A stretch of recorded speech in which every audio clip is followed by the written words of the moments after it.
இயேசு கிறிஸ்துவின் நாமத்தினாலே உங்கள் அனைவருக்கும் அன்பின் வாழ்த்துக்கள். நமக்கெல்லாம் நன்றாக தெரியும், ஆண்டவர் இந்த உலகத்தில் நமக்கு 10 கட்டளைகளை கொடுத்திருக்கிறார். அந்த 10 கட்டளைகளை இஸ்ரவேல் ஜனங்கள் பின்பற்ற வேண்டும் என்பதை தேவன் விரும்புகிறவராயிருக்கிறார். ஆனால் அநேக நேரங்களில் இந்த 10 கட்டளைகளை இஸ்ரவேல் ஜனங்களால் கை கொள்ள முடியவில்லை. அவர்கள் 616 பிரமாணங்களை உருவாக்கி அதையும் கடைப்பிடிக்க நினைத்தார்கள். அதிலும் அவர்கள் தோல்வி அடைந்தார்கள் என்பதை நாம் நன்றாக அறிந்திருக்கிறோம். அப்போ கட்டளைகளுக்கு பின்பதாக இருக்கிற ரகசியம் என்ன?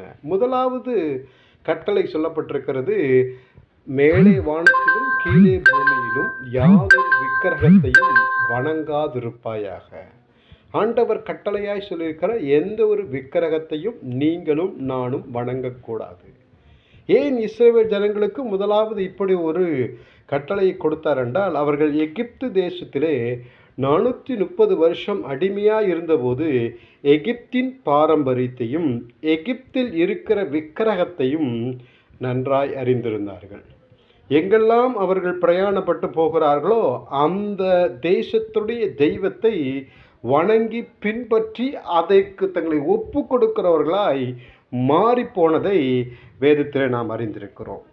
அப்போ ஆண்டவர் நம்முடைய வாழ்க்கையில் சொல்லுகிற காரியம், அவர்கள் செய்ததை போல நீங்களும் நானும் செய்யக்கூடாது என்பதற்காக ஆண்டவர் சொல்கிறார், எனக்கு முன்பதாக எந்த ஒரு விக்கிரகத்தையும் நீங்கள் உண்டாக்க வேண்டாம், அவர்களை நமஸ்கரிக்கவும் வேண்டாம், சேவிக்கவும் வேண்டாம் என்று சொல்லி ஆண்டவர் சொல்லுகிறார்.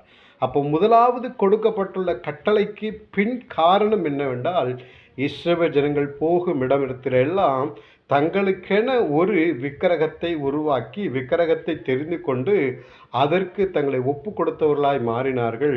அப்படிப்பட்ட நிலைமை வரக்கூடாது. நானே உங்கள் தேவனாகிய கர்த்தர், நானே உங்களை இரட்சிக்கிறவர் என்று உறுதிப்படுத்துவதற்காக ஆண்டவர் இப்படிப்பட்ட ஒரு கட்டளையை கொடுத்திருக்கிறார். இந்த கட்டளையை நீங்களும் நானும் பின்பற்றி வாழும்போது அதற்குரிய ஆசீர்வாதத்தை ஆண்டவர் நமக்கு தந்து நம்மை ஆசீர்வதிப்பார். God bless you.